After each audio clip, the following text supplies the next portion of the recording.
Yes.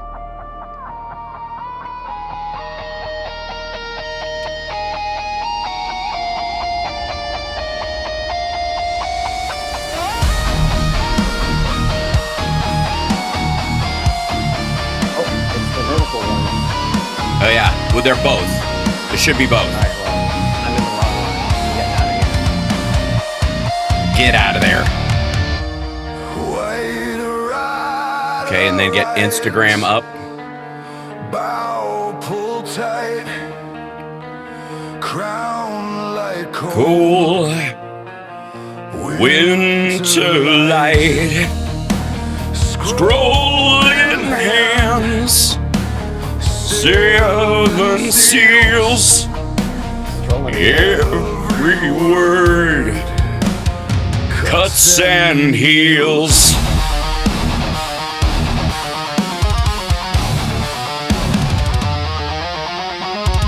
red horse screams, hooves like drums, sword raised high, kingdoms come, peace unstitched. All right, we by think a we're- single roar. I hear thunder at my door. Wars and rumors I want to get to us before we end up with where is it? Here we go. Back to this business. There's Johnny Million.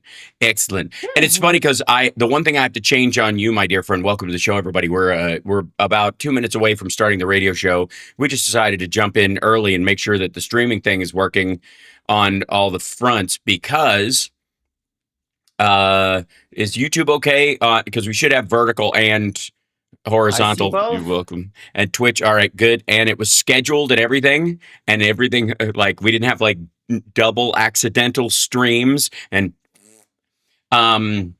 yeah. I think it's okay. I think it'll be all right. Yeah. Johnny's volume is a tad low. All right. Check for me, I am buddy. a tad low. Yeah, boost yourself a touch on going to my way. Oh, for real? Okay. Yeah. Yeah, just give it a little. Let me give it a little. Where will Oh, I yeah, do yeah, that? yeah, yeah. I've got options. I'm going to do it here. I think it's Check 1, 2. Check 1, 2. A little Any bit better? more. A little bit more. Little bit Little more. bit more. Little bit more. Little bit more. How about that? How about that? That seems pretty good. Seems pretty good. All right. Check. Yeah. I'll bring myself down a touch like that, and people can equalize at home. Maybe that'll be the way to do it. I want to now we have more than one mic on you, so is that okay? And then there's Chicago. Yeah, Hold on. I think that mic's loud and clear.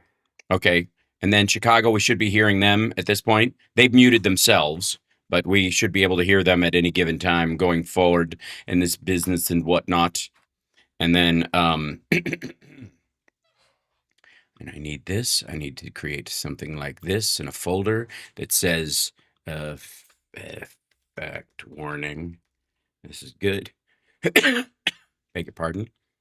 Sliding So doors. close to getting rid of this awful. For sliding doors. Oh, did Miss Million come by? Did you Yeah, thank she was her for walking saying by. sliding? She's doing her Saturday morning thing, and I just thanked her for giving me the heads up on sliding doors. Oh, that's very sweet. Hold on, let me turn these on. See if We had these a work. very nice. Ladies and gentlemen, can I please have your attention? And I need all of you to stop what you're doing and listen. Now, live from Chicago, the Hal Sparks radio program Mega Worldwide. I have come here to chew bubblegum and kick ass. Hal Sparks, actor, comedian, and multimedia personality. And I'm all out of bubblegum. Hal Sparks. All right, Well, let's do this. By golly, Johnny Million, it's good to be with you on this lovely Saturday afternoon. I feel like we're back on the hamster wheel of the whether there's something going to resolve in Iran or not. The yesterday, like we're very close to the deal, and they want to make a deal. And Kristen Welker actually pushed back on Trump in a Meet the Press interview in his Chippewa Falls interview that he did yesterday, which was nice. Hilariousing. What would be the match between If hilarious it's and embarrassingly embarrassing? hilarious. Yeah. It's hilarious. Embarrass. It was embarrass. That's what it was. Ooh, embarrassed. like- That sounds much more like an adverb. It does. Variously. Hey, get your adverbs here. Yeah, he walked out of it, I guess. He was supposed to do a 90-minute interview, and then they had Oh. sound issues, and then he split after one point. He had very important governmental issues, things dealing with government, the same things that kept him from going to his son's wedding, besides the fact that he hates his kids. And I don't know how you play golf on that course where your Relatable. mom is, where your where your mom is buried and think, I'm next. If I die before him, I'm going there too. Like, he's just going to put us all together by the 8th hole, not even the 9th or the 1st. And anyway, so he split out of that interview, but the primary thing was mainly because she was being a big meanie and pushing back on the absolute lack of a deal. And she kept bringing up something that I was very proud of her. It was a moment. Like, we haven't had the best luck with Kristen Welker in these situations. It's been a lot of puffery and smoke blowing over the last couple of years, especially in the campaign period, where, not a lot of the, sharp elbows as far as the questions that I would say the candidate / president deserved. But, better late than never, better safe than sorry, better smart than stupid. I don't know where we are in this arc, but it will do. That she brought up one of the primary questions besides the big question of who. Of course, we're making a great deal with it. We're talking to Iran. We're talking to them. We're talking to who are you talking to? Who are you talking to is the biggest question. Who are they? How do you know that the people you're talking to can actually enforce the deal, or convince the people who would enforce the deal to actually enforce the deal that you make with them? Or how do you know? How do you know that you're not, like, if they're going, okay, I'm here speaking on behalf of Iran, just sign check and we will take the check back and all is good. Just release the $12 billion. Did you see the Onion article about how Trump signed strongly worded check to Netanyahu? Right. That's exactly where we are. So, like, some people just, like Janusz Poha from Ghostbusters 2 is sitting there going, I am here to signing for Iran. and then Trump's like, we made a great deal. They took the check. It's all clear. As soon as it clears on Monday, the war will be over. And then, of course, it wasn't them. And the person that he gave the check to is just vanished to an island someplace to, help Epstein get his third facelift after escaping prison in 2019. But the point I'm trying to make, on pinball and chewing gum. The big question, who are you talking to? How in the world, who and how do you know that the people you're talking to can actually enforce a deal if you got one? And what? Who are they? Who are the actual people? Okay, it drives that part nuts. All right, same 3 letters just shuffled around. Who and how? The who and how. What's up? The other big one is Trump's big thing about they're dying to make a deal. They want to make a deal. They're dying to make a deal. He says this over and over again, which I think is his misreading of a euphemism that someone like Stephen Miller said around him in the White House. Like, ha, ha, ha, they're dying to make a deal. See what I mean? I see what to do. We're going to kill them if they don't make a deal. Therefore, they're, wait for it, dying to make a deal. That's the whole, we're selling that, and that's the whole. That's not how it works. But whatever. So, okay. So, that's I think he took that joke in some ways, like it goes through his frozen bag of diarrhea brain that he is currently operating from, and he keep that frozen. That is key. Keep that. Yeah, exactly. Frozen. If it starts to thaw late in the day, that's what happens. They get it out of the fridge in the morning, and then over the course of the day, it starts to thaw. And then if it's too late, it's all, you're dealing with the runny mess. It's just, it's gone loose again. Excuse me. I'm just at that era, that period in a cough cycle where it gets to that tickle almost cough part. And you feel like I'm going to be fighting it. Going to cough, but you never have to cough. Right, exactly, and I apologize if there's you sound great. stuff. I meant to say it's much better. I actually hit some high notes yesterday, and I was like, you all week. Okay, but it was I was checking up on you all week, but it wasn't by voice; it was by text. Yes, that's right. I'm a lot of cat pics this week. Yeah, we did. We went back and forth on the cat pics or whatever. My favorite one being, of course, that Johnny sent a picture of. Which one was it? Was it Damon? Yeah, I sent both, I believe.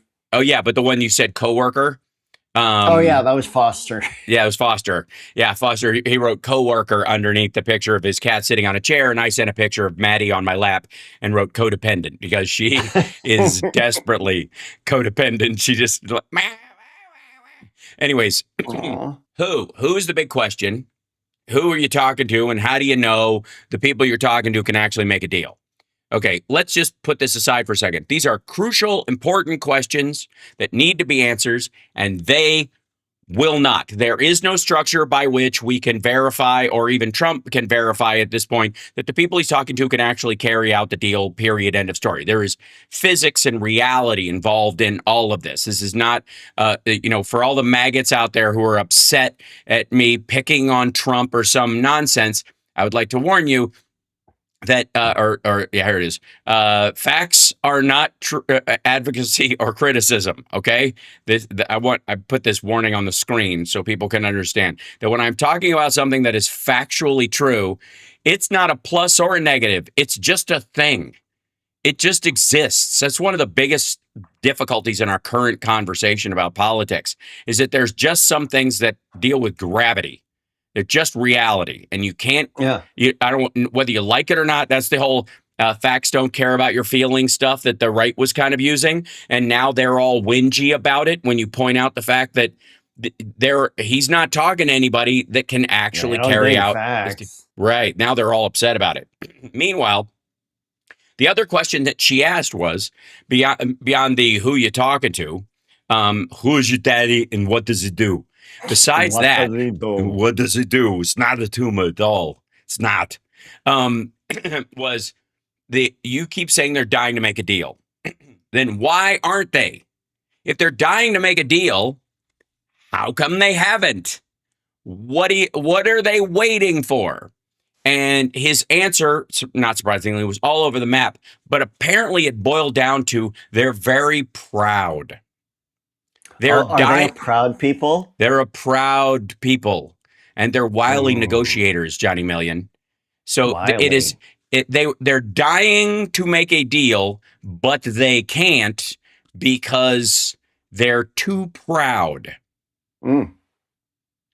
That's where that is the current state of the Iran negotiations. So I would like to point out again before we go to break, to my dear friends in the news media and in the pearl clutching world of online chit chat, please stop.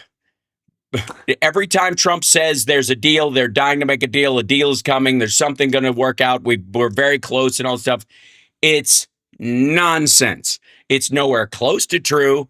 And even if all the factors that he says are at play came true, you still don't know that the people that he's talking to, that he would sign the deal with, can actually enforce the deal if they wanted to, or if it's not just a trick to drag this out until they can purchase a weapon from Pakistan or China or Russia to, protect themselves as they rebuild their military under the envelope of mutual assured destruction. There's no there in any of this. So just assume it's all market manipulation, that his buddies have just decided, like Peter Thiel, who's, effed off to Argentina to live in a bunker till this is all over, or maybe forever, that he and his buddies are just enriching themselves and feathering their nests on, for the end times. That's just it.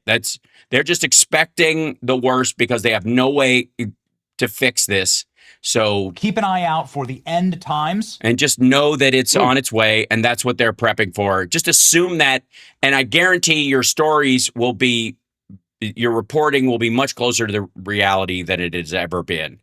And don't get me started on Axios. We'll be back right after this. It's the Hal Sparks radio program, Mega Worldwide. That's right. And we'll be back with more Potatoes and chicken after this.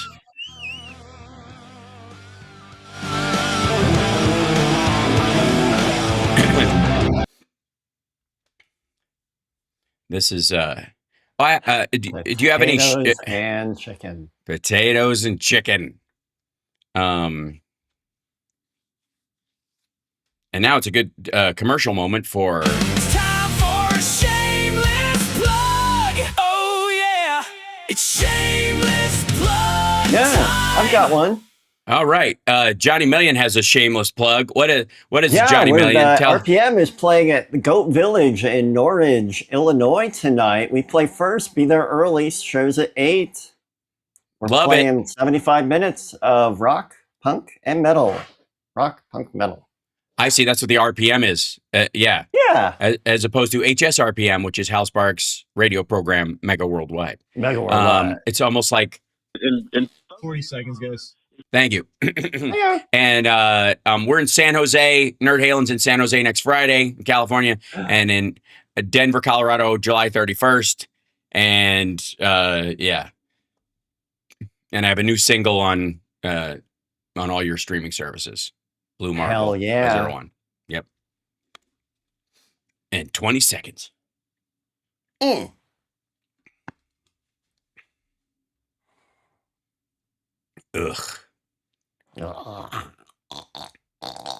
I got a big oh dear Yeah, God, you we're oh dear God, we're surrounded by stupid. CPT is still muted. So we're waiting for them to unmute themselves. Now back to Hal Sparks on Chicago's Progressive Talk, WCPT. Welcome back to the show. So Johnny Million, what's your favorite sci-fi film of all time? If you had to pick one. I know it put you on the spot, but like, what's a really good one? Like, I'm a big fan of Edge of Tomorrow. I think it's the best time travel movie. Oh, golly, good. In a long really time. Good one. I might say like The Martian. But The Martian's great. Yeah, sure. More sci than fi, I would say. Yeah, a little more grounded. Heavy, that tells me a lot about you as a person. It's very good. If you're going to go completely into the sci vote, John, I would go First Man. Ryan Gosling. Oh yeah. Right. Oh, and then the honor in that Sam Rockwell movie Moon. Oh, Moon's lovely. Yeah, we love anything with Sam Rockwell, and he's such a lovely, sweet guy who should be a lead Marvel character. And I'm mad that because he's so talented and fun that they made him a villain, and now they can't fix that. Although now that Robert Downey Jr. is playing Dr. Doom, I'm just saying there might be room for. You can do anything you want with that. Yeah, multiverse him. Yeah, give Sam Rockwell his own thing. I like it's. He should have been. If it wasn't going to be me, he should have been Moon Knight because of the character and the later Moon Knight is insane and is what makes him kind of fun. Anyways, I didn't know that. That's cool. Yeah. He's a bit Captain Jack Sparrow because his brain's a bit cooked, being left in the desert. Oh, that's awesome. Yeah. So, but sci-fi, let's stick with that for a second. I have a chip on my shoulder about some sci-fi stuff because I'm such a big sci-fi fan. My favorite movie is Blade Runner. Overall, it is my favorite sci-fi film, but it's also my favorite movie in general. Obviously, I'm named after the computer. I'm named after the computer in 2001: A Space Odyssey, which again, it bounces back and forth side to side depending on how you think about it. And of course, my favorite animated film is also a sci-fi film. It's Ghost in the Shell. I don't know if you've ever seen the manga movie Ghost in the Shell. They remade it with who's it? Scarlett Johansson. Yes, so Scarlett Johansson. And everybody got mad because she wasn't Japanese, even though the character in Ghost in the Shell has blue eyes and is basically race is out the window in that is kind of the point. Yeah. So it's a little strange that everybody in the Japanese manga cartoon has like curiously painfully round eyes, oddly, almost like post-surgical round eyes, like Secret Life of Pets round, like Finding Nemo round, like Inhumans. Anyway, so everybody got really mad about that when they didn't get mad about blue eyes in the Japanese character. It's silly. This is insanity. People are, we've got lots to be mad about, and that stuff ain't it. But anyways, they did an okay job with it. Kind of missed the greater point of, is it alive? How much can I change my body and where I cease to become human? Where if I have so many robot parts, what if they cut my soul out? Is the big storyline in that. And then, of course, how human are the replicants if their memories are fake? Does that matter? Right. If you woke up today, because there's a simulation theory, Johnny Million. Oh yeah, we live in a simulation. Oh yeah, but there's a specific strain of the simulation theory that you don't have a past, that today is the first day, that everything you remember is just part of a simulated program, that you are literally starting from scratch. That's exhausting. Yeah, that'll wear you out. Anyways, so I love, those are philosophical exercises. I love them. But I also have a chip on my shoulder, as many people know, about some of the sci-fi movies where they missed the mark. They got that late 40s, early 50s thing where we're afraid of science, so therefore we create a boogeyman out of science that is, the old, like, they gave me the hands of the strangler. They electrocute the strangler, but they decide this guy had no hands, so they decide to give him the hands, and then at night his hands crawl him across the floor and make him, put on his clothes. I saw that documentary. Yeah, right. It's called Body Parts. Oh yeah, ew.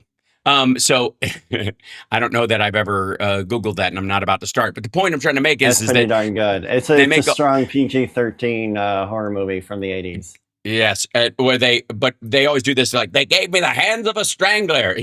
Everyone I see, I want to murder because they gave me the eyes of a murderer. These kind of panic things, and that goes out also to Terminator, which we, a lot of people enjoy, I myself, but the big flaw in the story is Skynet, as if there will only be one, right? The idea was, it was very America-centric, and of course, as you would, but it was during the America as villainy storyline that started building in the late 80s, where, the CIA and MK Ultra and all that kind of stuff is behind all the bad in the world, and therefore, we're gonna create our own problem. That's where all the Iron Man stories come from, where all the villains are created by him accidentally, on purpose, sort of, whatever. It's very strange. Anyways, point being is that I have a chip on my shoulder about those kind of like fear-based things, that there's only going to be one Skynet, and that the Chinese won't have their own Skynet, and the Russians won't try to have their own, and that's the problem we really have, which would be worth talking about. That part. Yeah, they're never going to come up with that. It's silly. They're too dumb, right? So when in reality, right now especially, there's and everybody's the other big story, handful of billionaires run these top companies, right? That when you think about it, Elon Musk, Sam Altman, Jeff Zuckerberg, that's who you think about run the AI companies, and they are making decisions that will control all of mankind. Not that these three idiots are in competition with each other and really don't understand the technology that's right in front of them. So what my point is, if I have one, and I think that I do, is that at the crux of probably the most intellectually intensive hinge point in human history in terms of technology, we are surrounded on all sides by the big stupid.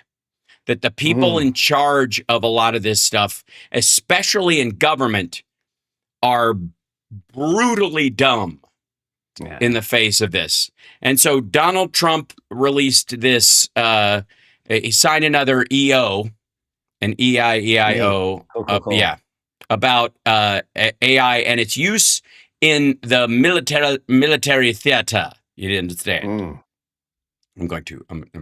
Johnny Million, I'm going to boot in Nukchuk, and then I'm going to move you over here, and it's much better. And look, we look like we're together.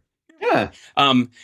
So, and of course, it's a lot of claptrap, and it made a lot of noise. But the reality is, there's only two material things that actually affects. One is, because it's an EO, it does not change the law. So they write in this stuff like AI. They're going to use best commercial and open source technologies for mission use, assure that fielded systems are robust, steerable, controllable, and preserve clear lines of accountability under the constitutional chain of command. Okay, that might sound nice, but that's beg your pardon, legally necessary. Like they had to put that in there because it would make the EO immediately. You could just erase it. It's completely worthless. It would become invalid from the start. Okay.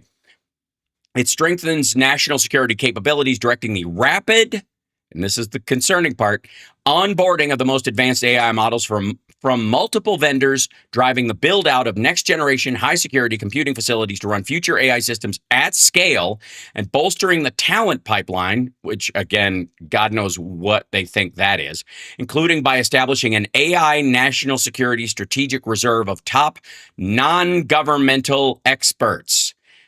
Welcome to slush fund number 7. Memorandum directs the Secretary of War to issue an updated directive on autonomy in weapon systems. Yay. And requires annual review of key guidance. Yeah, every year. And think about how fast AI is advancing, and they're gonna circle back yearly on where this stuff is. And requires annual review of key guidance across the national security enterprise to keep pace with the rapidly advancing AI frontier. Let me just tell you how stupid that sentence is.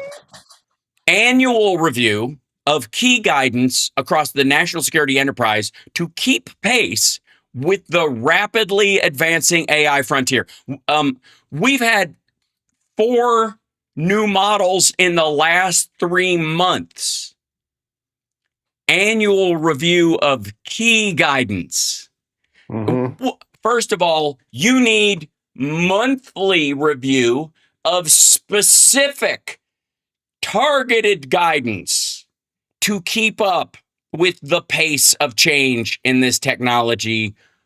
You idiots. So, all right. Anyways, then the memorandum directs departments and agencies to ensure that no entity, commercial or otherwise, can disable, degrade, or modify an AI system that American warfighters depend on without prior approval. Which, again, why would you want them to have the ability to disable, degrade, or modify it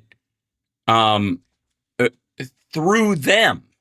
If you're using it, it should be in the hands of the military, not, like we're not outsourcing it through a server they have. It's right.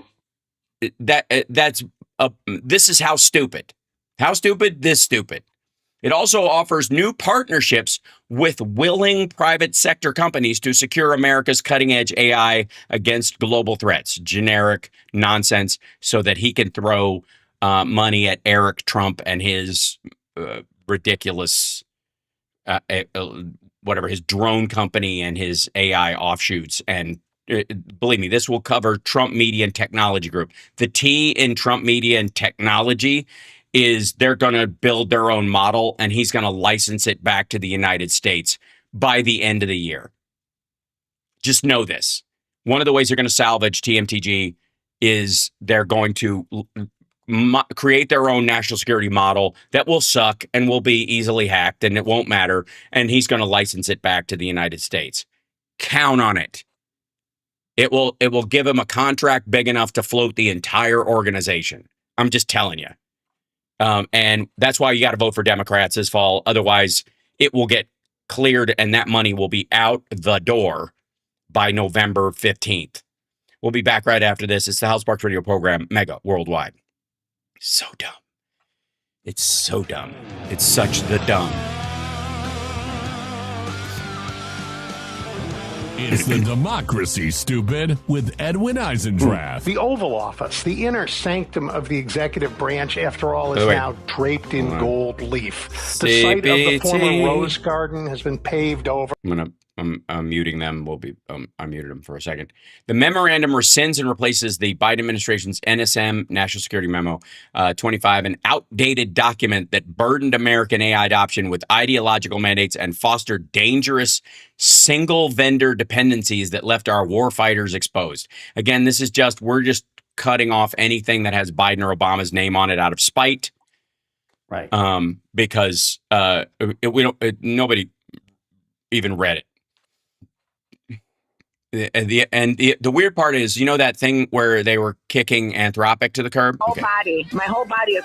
Hold on, I'm just checking the mute on Chicago. My whole body. Things they have to play. I know. Let's see what else. Hold on.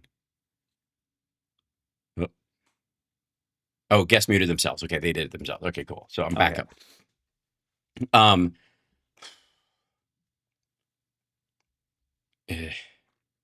50 seconds, guys. Thank you.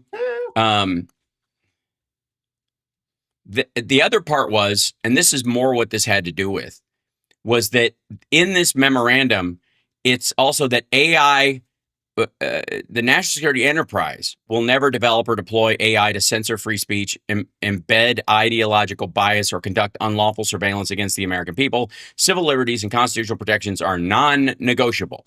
Okay, first of all, the national security enterprise, and again, this is a memo, not a law. So as soon as you don't need it, it's more of a guideline than a rule. Yeah. This is all just to make maggots think that the Biden administration was trying to like pants soldiers Now on the back to Hal battlefield. Sparks on Chicago's Progressive Talk, WCPT. Philip Bittner will be joining us in the second hour today, Johnny Million. But I don't know that we ever got to what your favorite sci-fi film besides The Martian was. That was very like and body parts. I guess that qualifies. Like it's more like sci-fi horror. I throw out the moon as well. That Sam Rockwell. Yes, movie. that's right. That's right. That'll work as well. I've been very disappointed in all the iterations of The Hitchhiker's Guide to the Galaxy, but largely because I have one of the most. There are like 3 books that I have that are completely dog-eared through and through. And the biggest one is my paperback of The Hitchhiker's Guide to the Galaxy that I had during high school. That probably that was in my book bag all the time. I was constantly reading that. Now, and one of the other things out loud to each other in the lounge. Oh my God, yeah, and bless Douglas Adams. You know, he was Graham Chapman's writing partner. Graham Chapman from Monty Python when they formed Monty Python, but he couldn't write anything short form. He could only write really long stuff. So Graham started writing with John Cleese because they were writing these short sketches together. And then they said, you need to take your magnum opus and go write something. And so he went and wrote Hitchhiker's Guide to the Galaxy as a radio play. So it showed up actually as a radio show. If you listen, the original version of Hitchhiker's Guide is the BBC radio show. So if you want to see the unexpurgated, uncensored or unlimited version that he originally had in mind before he drafted it into a book, it's in that. And the scripts are available. I also have a copy of the scripts, and it's fairly dog-eared as well. I bet. Love me some sci-fi because we're going to be living in this over the next little bit. We just had a it's the great predictor. It not only like chases what's going on, but it establishes new norms. Like things are developed because of Dick Tracy and because of Star Trek. That's right, and some of the things are Hitchhiker, the Babelfish. Yeah, the Babelfish is effectively like the having a translator earbud in. You can buy on Amazon right now for about $25 a pair of like earphones, which are really just microphone earbuds of any sort. It's really the app that does it, but that will translate live any language you hear. That's a thing. That exists now. That's wild. That is the kind of thing that you could have made a Bond film about in the early 80s, that if somebody had control over that, they would be unstoppable, right? There's so much of that in AI right now. And again, we are absolutely overwhelmingly run by morons at this point in history. It is so frustrating to see this because, again, and this is why I put up our little fact warning at the beginning of the show, is that, and I made this specifically because of Friday AI to remind everybody that just because I'm telling you the reality of something isn't me advocating for it or criticizing it. I just want you to be able to draw your conclusions from reality in this situation. News is news, baby. Yeah, it whether you like it or not. And the question is how you respond to it. There are no partisan facts. There are only or partisan problems, as it were. There are only partisan solutions. It's just, this is the problem on the table in front of us. How are we going to deal with it? Are we going to deal with it in a compassionate way where we try to help as many people as possible, which is, I would argue, the Democratic way of doing things, or this kind of like passive eugenics, Darwinist way that the Republicans like to do things, where they somehow assume they will always be on top, that if society fell and we went back to the Wild West, somehow magically these idiots think they would survive and not die of cholera in about a week. But yeah.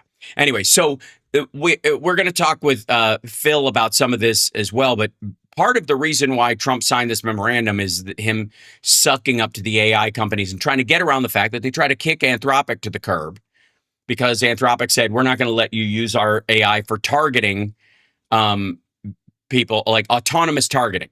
You can use it for targeting, but there's got to be a human in the loop. That was all they were asking. Right. And Trump and Kegbreath both were like, no. We want a wind up toy. We learned, like, what we learned from Terminator is if Sarah Connor had died in the first 10 minutes, we could have gone back to, watching home movies of Ivanka dance in a summer skirt, something. I don't know what he took away from it.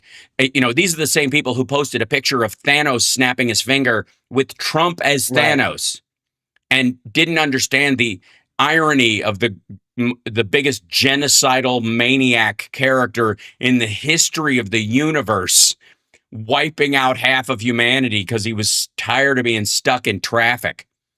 So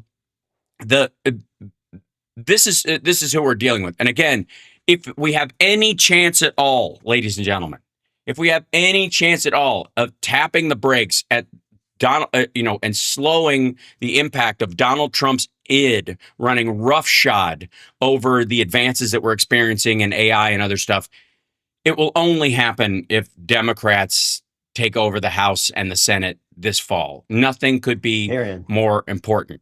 Now, does that excuse us from some of our dumber candidates? Because there's been this kind of crowbarring, like what's his name in Maine, who's going to be running against Susan Collins, like that he didn't know he had a Nazi tattoo. Like, we can't criticize Hegseth's tattoo if we pretend the guy didn't actually. He didn't know he used to abuse women. Yeah, come on. And by the way, what's her name? The former, was it Lieutenant Governor? I believe whoever is, or the governor rather, she just suspended her campaign. She didn't leave. So she's basically waiting for him to rope-a-dope his way out. Whatever happens, though, we're going to end up voting for the Democrat in that situation. The problem is we're going to be in a situation where we as Democrats are going to have to live up to our standard and more than likely ask him to step down and move on so that she can be appointed in his place until a special election can be had where she'll win in a landslide because she's already won statewide office. So this is, I understand the push for a new young guard that talks the talk of progressivism, but unless they walk the walk of it, and their version of quote unquote progressivism doesn't involve A, actual progress, and B, throws out this whole, like, you can't make an omelet without breaking some eggs. And the breaking eggs they're talking about are the poor people who will be downstream while you collapse a system you have no replacement for. If you don't have a replacement for the ACA except yelling Medicare for all, no matter how much you think that's a great idea, unless you can actually get that through, you don't take away the ACA first or allow it to be taken away because you put 24 million people on the back foot and take away their insurance. Period. End of story. I don't know how that is any different than Donald Trump's version of, I've got a great healthcare plan. I'm going to have it in 2 weeks. And so we got to get rid of the bad ACA. How is that any different than tearing up the JCPOA when you don't have a replacement? Why is that? I mean, especially when you talk about the candidates that are selling themselves as if we have learned nothing on the same kind of populist claptrap that Trump uses, but since it's the jargon we like, that makes it okay. I just don't buy it. Now, again, this is for a Senate seat in a state I'm not in, and a Democrat, no matter what, will end up voting our way 80 to 90% of the time. And we find ourselves in the same situation I'm in with Fetterman, which is I'm not in Pennsylvania. I have zero control over, except advocacy, of them voting for somebody better next time, right? But the issue is, can you get someone better than a centrist Dem in some of these states? Do you just leave red states to languish in this artificial 80-20 situation because you only want to run an AOC in Mississippi and you will never get one? But if you ran somebody who was more moderate and they went, okay, Republicans have lost their mind. They've gone off, the trail. They have Donner partied themselves out into the hills.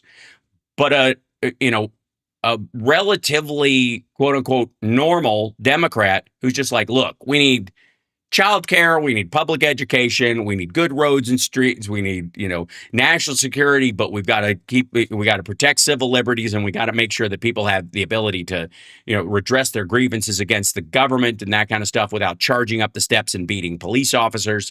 We like some element of normalcy. That person could get elected in so many red states right now, but couldn't get through a primary. It couldn't get through a Democratic primary in those areas.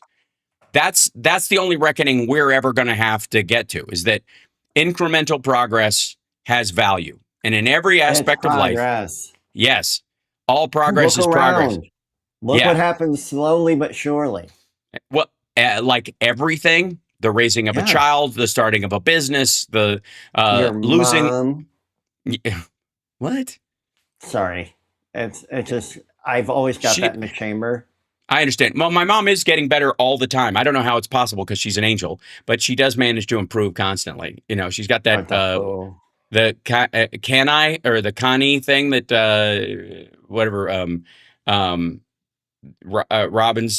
Tony Robbins comes up with, the constant and never-ending improvement. Kind.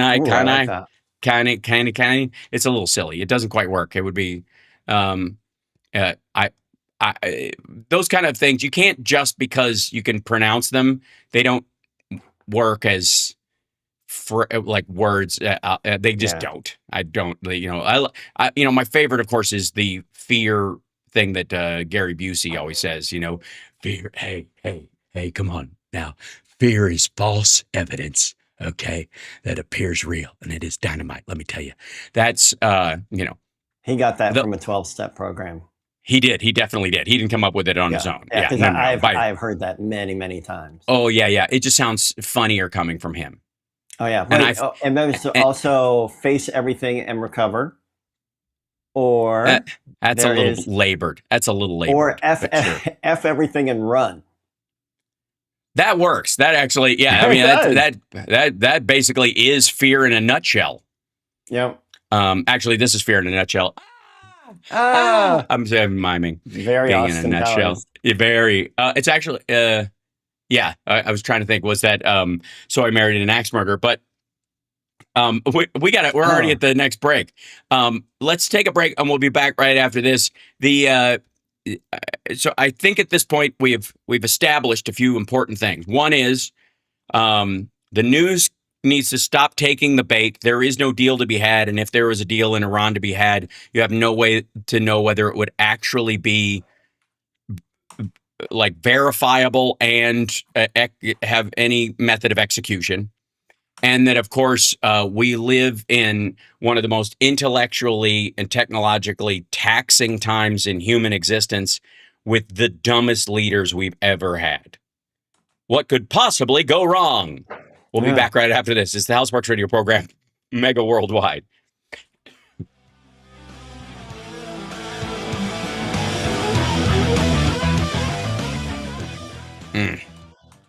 You deserve more than yelling at your phone alone. Back in 60. Thank you. And the friend who actually did the reading. On Driving It Home, we break down what's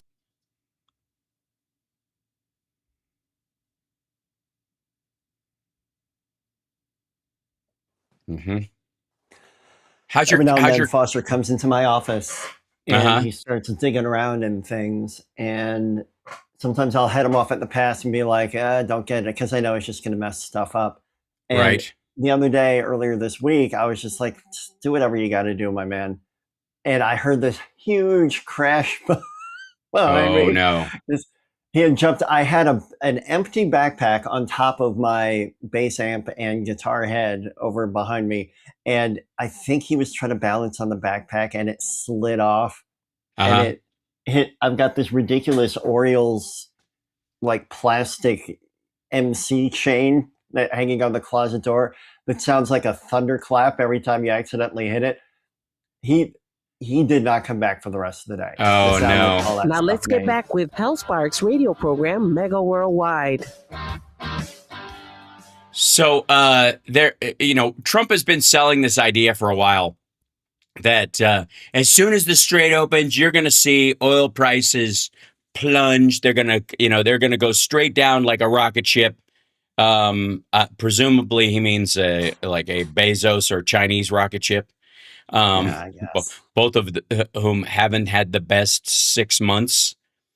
And somebody just in the chat a lot of money down the drain, my man. In all caps said, fascists fear Antifa. No, they don't.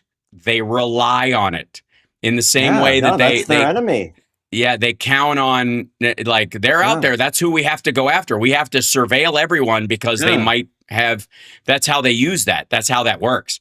Anyways, oil tankers are afraid that there'll be a rate crash in their shipping stuff if the Strait opens very quickly. This is part of the conversation that's been happening around this, because the idea is that, and I've said this before, there was an oil glut to start with. We are headed towards a situation where the vast majority of commuter cars are going to be electric over the next decade. That's the direction we're headed. It's not going to stop anytime soon. China imports 80 to 85% of their energy and food, which is a terrible position to be in for a small country, much less a giant one. Now, granted, their economy is half the size of what they said it is, and their population is half the size of what they said it is, if not smaller. Feel free to at me. China does not have 1.4 billion people. They don't even have 1 billion people. At best, they have 800 million, probably closer to 6. So, and their economy is not, 18 trillion right behind us. It's about the size of Japan's. It's probably around 7 trillion. It's nothing to sneeze at, but when it's that butter, that one pat of butter spread over an entire loaf or over one slice of bread. The reason the United States does fairly well economically, in spite of all the awful that goes on in the world, is because one pat of butter, we've got basically a slice and a half of bread to get it across. And it may get thin at the edges, but there's enough. China is the equivalent of having to take that same actually 2/3 that pat of butter and spreading it over an entire loaf. That's where they are. That's why it's, even though as much money as flows through there, it still can't catch up with the volume of space and the need for resources, especially spread out. Don't get me started on all the bullet train stations that were never opened that are literally just full of weeds. So the reasoning behind this, though, is that they are electrifying because they don't want to have to they don't have any oil. They've got coal, but even then they screwed up and they dug out these strip mining holes in the ground. Instead of caves, they dug these giant holes in the ground. And then there was flooding because they diverted rivers and they filled them up. So there are these giant black lakes in the middle of the country that are seeping like coal dust into the aquifers it's terrible. It's just terrible. And so they're going to need to, if their country's going to exist at all, even with all the problems I've just laid out, if they are going to have a functioning country at all, they're going to have to electrify their cars. All the vehicles, including trucks, all their shipping, they can't rely on oil from outside the country. They can't rely on us if that's where it's going to come from. If they stop getting it from the Middle East, which is the other, Trump is saying they're going to get it from Alaska or something like that. Can you imagine China being comfortable with being, downstream from what we feel like as far as giving them oil? You can understand why that leverage point would not make them very comfortable. So they are going to electrify their grid. By doing that, It's the similar situation with, better efficiency in Japanese cars, because Japanese efficiency standards, because it's a small island compared to the United States, exhaust matters more. So their cars got more efficient because they didn't want to choke on pollution. And what happened? The American car makers had to compete with the emission standards of those Japanese cars. And while they've tried to make a law out of it, it didn't matter anyways. U.S. car makers were still chasing that because city dwellers didn't want a car that belched fumes into the car behind them because Christian values and right, something along those lines. And also just in case they know somebody whose kid has asthma, they don't want to send that kid to the hospital twice a year because of pollution. Places like LA, where most of the cars in the world are sold, they tended to set rules that were even beyond the federal standards. So what happened? Mm-hmm. The efficiency and emission standards of the Japanese car market ended up defining not just American cars, but European car makers as well. The highest quality standard ended up being that meritocracy that Trump is always talking about happened in the car market. Well, guess what? The same thing is going to happen with hybrids and electric. That's where we're going, kids. The idea that anybody wants to be on the hook for Middle Eastern oil, defining the cost of it or the output level, and OPEC artificially driving down the output of the countries that are in them to keep the price artificially high to mute growth in other countries, namely Europe and the United States, because we do other stuff. They do oil, we do computers and invention and televisions and all kinds of stuff like that, phones, all the stuff that's made in the United States and Europe is invention-based. Whereas resource capitalism is what the Middle East has relied on, especially the royal families down there. They're counting on this. They're counting on, the only control they have is on the spigot of oil. At some point, and Jimmy Carter tried to do this, kids. It's why they attacked him. It's why the whole Iran thing happened. It's why they took hostages. It's why Reagan and Bush manipulated that circumstance to keep the oil market. Again, H.W. Bush and his whole family were oil people, first and foremost, at a time when there was not an option. Jimmy Carter comes out, puts solar panels on top of the White House, ladies and gentlemen.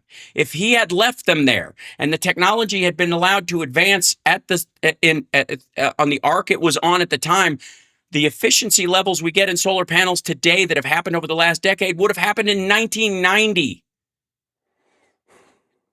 Okay. But it doesn't matter. They can keep trying to, cork this, slow it down, bottleneck it, all they want. It's not going to change the outcome. They can put it off, and they've tried to for a very long time, but the reality is this is where it's going. And the availability of like Chinese electric cars throughout the Middle East, which means the charging stations that go with them will also proliferate, which will also spread to parts of Eastern Europe, and then the better quality ones will spread to Western Europe and the like, and therefore the United States. This sprawl is coming, and we can either be last, or we can be first, or we'll probably, like Apple, be somewhere in the middle. Let everybody make a big portion of the mistakes. Don't be completely behind, but be slightly cautious and allow it to move forward. Again, you have to have a government that runs on gas and brakes. That's why conservative and liberal, when they're actually working together, actually do work, because one's all gas and one's all brakes. It depends on the environment. Financially, like Republicans are all gas on markets and all that kind of stuff, and zero brakes.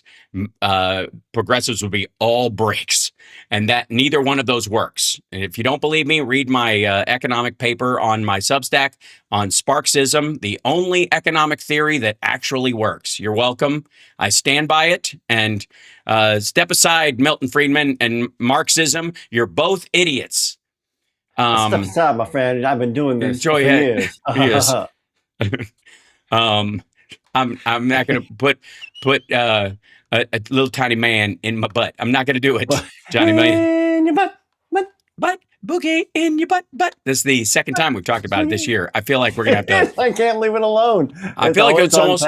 You know what it is? It's one of those like ruffles. There's like a ripple in the force. Ruffle, sure. A ripple in the force. Sure, right. Yeah, ridges so that you can scoop more dip. Yeah, in the force where you're like, you know what? I feel like the future is coming. I feel like the post-Trump future is getting closer by the day. It's a good little ripple. Yeah. Yeah. Where you're like, you know what I mean? Where you're having little moments of nostalgia and moments of like, you know what? The future is right around the corner is going to be this kind of cool stuff. When your brain thinks those things, it's like it's like beings from the future are going, hey, hang on. You're going to make it through this little weird period. And then on the other side, it's going to be so much better.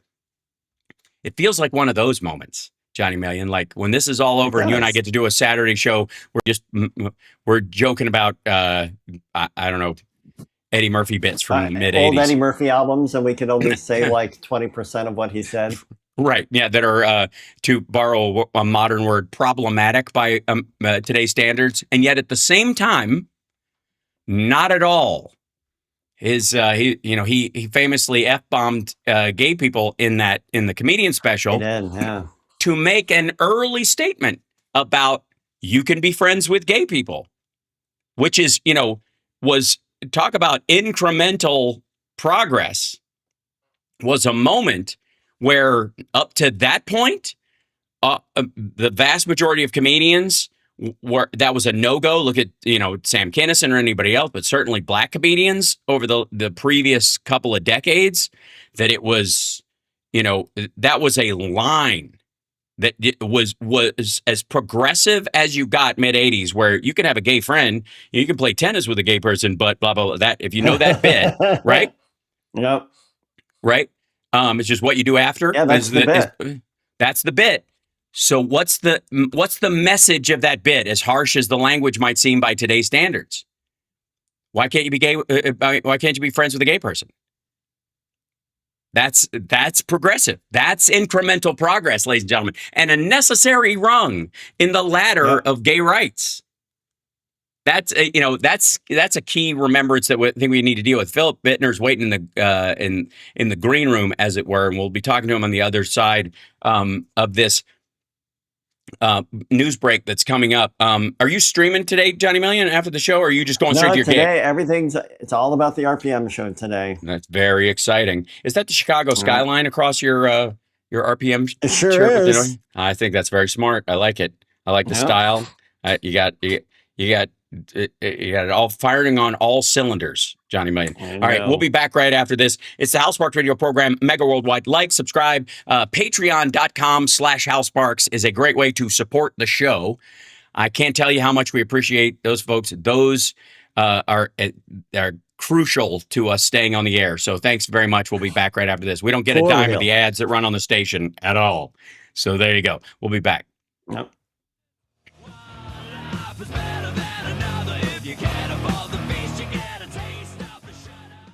Facts matter now more than ever. For years. With Big Bad E, just drop right to it. Yeah. Okay. So let me bring in Phil. Oh yeah, I forgot about that. Yeah. Let's see if we go here. Oops, you're in the wrong one. What are you doing over there, Johnny Million? Get back in here. Let me get back. I'm get coming. Back. Give me a get minute. Back. All right. Oh! There's two of them. I'm surrounded. Double and angel in your ear. That's right. That's right. That's right. There you go. And then we'll put Phil's in there. There he is. Excellent. Oh, the beard is perfectly symmetrical. Holy God. Yes. It's very impressive. Okay. And this is, okay. This one I have to change to, oops. There we go. I'm just doing, talk amongst yourselves. I'm just, just fixing these things. Get back in here, you silly thing. I like pizza and applesauce. Really? What are you, 9? Together. Yes. Yes, like. Yes. Okay. Put this up here. Excellent. Okay, we're pretty good. Why is my gamma in this window? I don't know why my gamma is turned down so much that you know that happens. It happened to anybody at this point. Where your gamma gets turned down. You ever had that happen? Where your gamma gets turned down? Mm-hmm. I do, but I'm usually in the back. I don't want to know. You know what? I didn't. That was my fault. Yep. Shouldn't have asked at all. Yeah. Let me try to bring out this. Phil works with children. he needs a break now and then. I think, you know what I mean? Like, at some point, you've got to have oh God, raise that. There we go. A little bit. Contrast up. There we go. It's a little better. Okay. At some point, you need a break from reality, and childish idiots are your way of doing it. And if you don't believe me, look at the comedy that came out around the Great Depression. It was literally people. It was the reality TV of the time. Abbott and Costello, Laurel and Hardy, morons, right? Who are literally like taking turns being stupid in front of everybody else. That was just the break they needed when tuberculosis was rolling through the country. AKA the White Plague, which, by the way, is my nickname for the Trump administration. The White Plague? Yeah. Yeah. Just saying. I mean, it could also be the title of like Kid Rock's tour. I loved all the different memes of the people dropping out of the 250th, like just people you've never heard of or fictional bands. Right.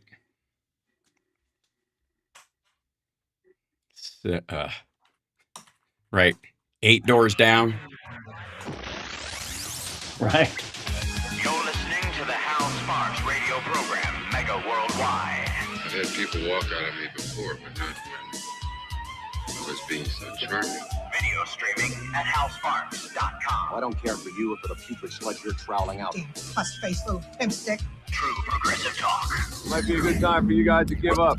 So, welcome to the show, Philip Bittner. We're so glad you're safe and well and with us. Host of On the Edge. Please subscribe to his channel, Philip Bittner on YouTube. 1 L in Philip, which is rude, I think, and 2 T's in Ittner, which somehow makes sense if you've got a stammer. And Johnny Million is still with us. He got a show with RPM tonight at Goose Knuckle, Wisconsin. Where are you? At Goat Village. That was close. Yep. Goose Knuckle sounds like a donkey punch. It's like, which is again a place that sounds like you would be you'd be opening. He's opening live at Goose Knuckles tonight. Yeah.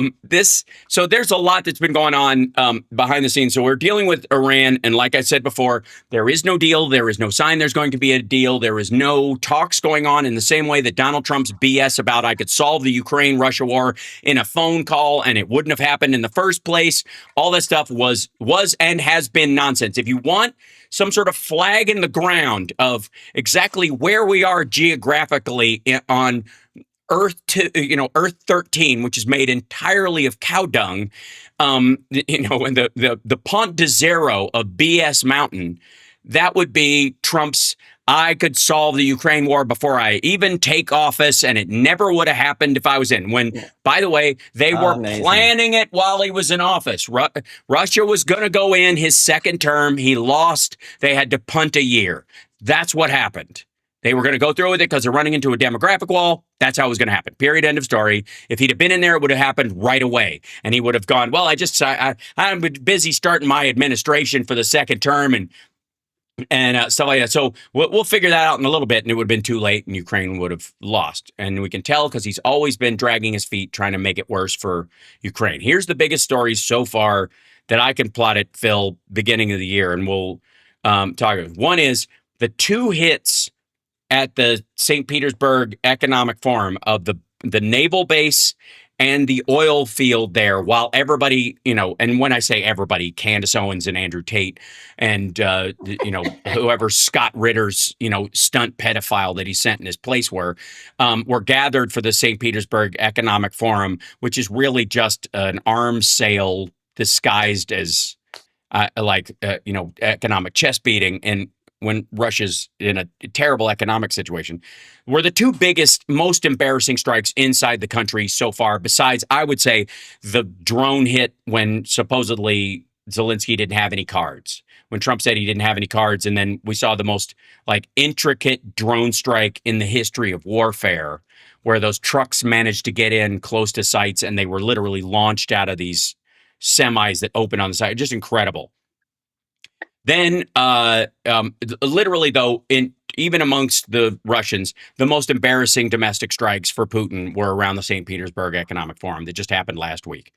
Russia's spring offensive is going on right now. So far, wait for it, Russia, second biggest military in the world, right? The number 2 military, which I think we agree at this point they are, in the colloquialism use of number 2. 40 kilometers gained while losing, 60 elsewhere. So trading land for land, it's been a net loss, but 40 kilometers in an area they think they've gotten. And then Zelensky sent this letter to Putin saying, we'd like direct talks, to try and show, the world and Trump that he's game for this whole peace talks idea, because he's still operating on the playbook of that before. And Putin rejected it the same day. The U.S. House, even under Mike Johnson, just passed a $9 billion plus Ukraine aid package that will pass the Senate. And by the way, it will pass the Senate with enough votes to override a veto if Trump doesn't sign it. He more than likely will, because it also has supplemental stuff for our own military. That's how they squeaked it through. So that he is dragging his heels just to help Putin out, obviously, but also because his attention is on Iran and his own chemo treatments. So, yeah. So those are, that's been a pretty big, opening 6 months of the year. And most of that stuff has happened in the last 8 weeks. Yeah. So it's no surprise that they have been bombing Kyiv, trying to scare everybody into thinking they're big bad Russia again, I guess. Yeah. Yeah. I hope, first of all, hi. Everything's, Hi. Hello from paradise. I'm not as optimistic as you are about Trump signing the bill. I agree with you that I think it'll get through the Senate. I've had some arguments with people today in the last 48 hours or so, who think it might be tougher to get through the Senate. I don't think so. I think there are enough Russia hawks in the Senate. There's 8 of them, and it's plenty. All the Democrat, if it's got 60 votes, he doesn't have to sign it for it to go into law. That's the other thing. If he just waits 10 days, which is what he'll do, it automatically becomes law if he doesn't veto it. Too. So will he sign it? Probably not. Will he veto it? I don't think so.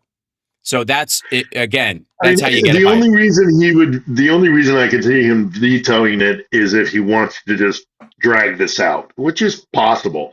But ultimately, one way or the other, I think you're right. I think it's either waited out and it just becomes a fait accompli, or he just signs it because he knows he'll know the score, or at least folks will inform him, because I don't think he's capable of making decisions right now.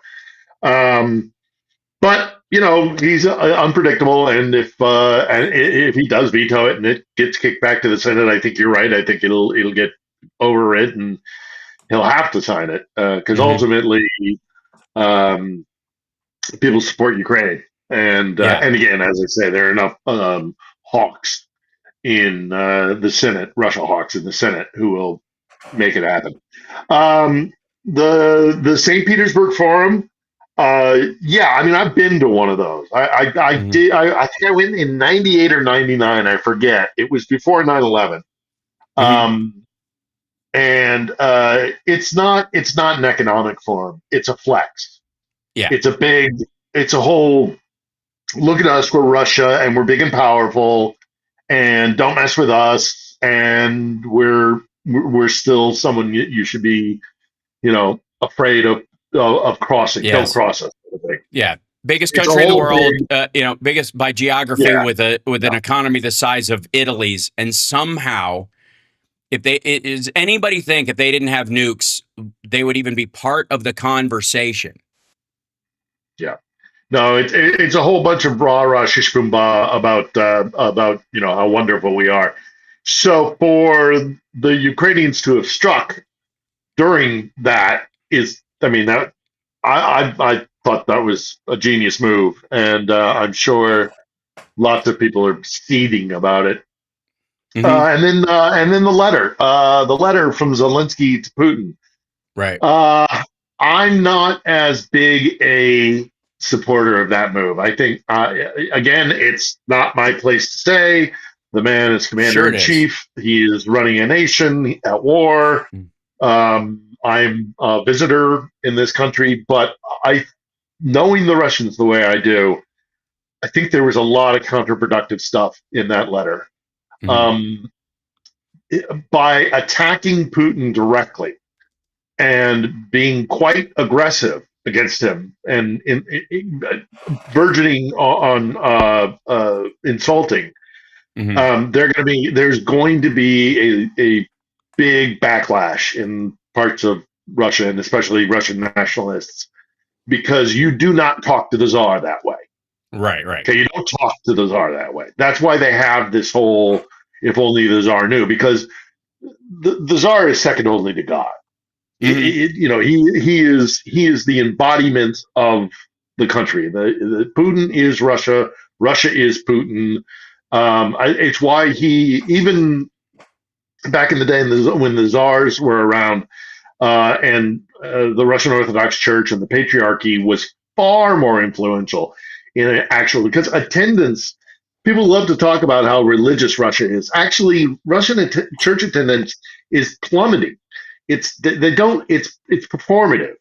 It's performative, but that's still rather important that you have the Russian Orthodox Patriarch taking holy water and blessing fighter jets and missiles that are going to be shot at Kiev. Yeah, it's the same thing Hegseth is doing. That's where Hegseth's taken a page out of it.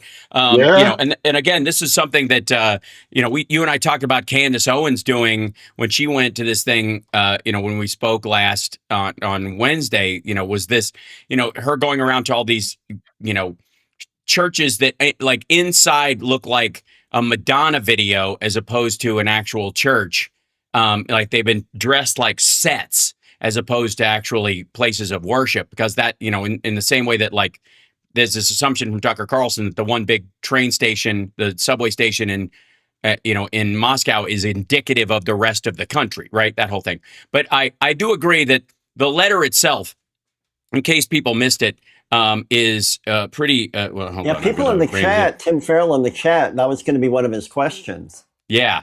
What's in the letter? Okay. How did Phil feel about the letter? Because he was worried that it was overconfident. Mm-hmm. Well, aside from, I don't know, overconfident. I don't know. He points out some things that are very true. The fact that 30,000 Russians were killed in a month, or that became casualties in a month, and that 63% of those were KIA, which is not how normal militaries work. It's because of their military doctrine, where they just throw soldiers at because they have probe for fighting because they have foreign foreign conscripts being sent into battle with cardboard guns. They're literally drone bait. Okay, let me explain something to the who's at home. Is that the Africans and the North Koreans, and certainly some of the sketchier Russians that they are putting on the front lines, they are specifically put there to be drone bait. Their idea is that there's got to be a finite number of these drones. So if we just make these idiots run around in a field, they'll get blown up, and then our next guys can run ahead. These guys will just suck up the munitions for a while. It's the same thing as, meat waves against artillery fire. They're just doing a drone version of that. So they let these guys run around in military uniforms. They're dressed up to the nines. These guys have, there's a bunch of like Russian military guys who fought in kind of like mixed garb, like stealing civilian clothes from houses that they get through and stuff like that.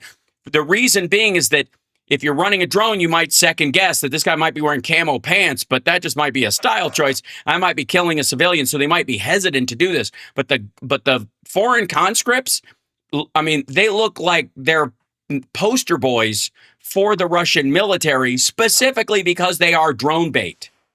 We got to take a break. When we come back, I want to read some of the letter so that people can see what he actually sent. And to Phil's point, and how I don't actually think it was a letter to Vladimir Putin at all is kind of the point. We'll be back right after this.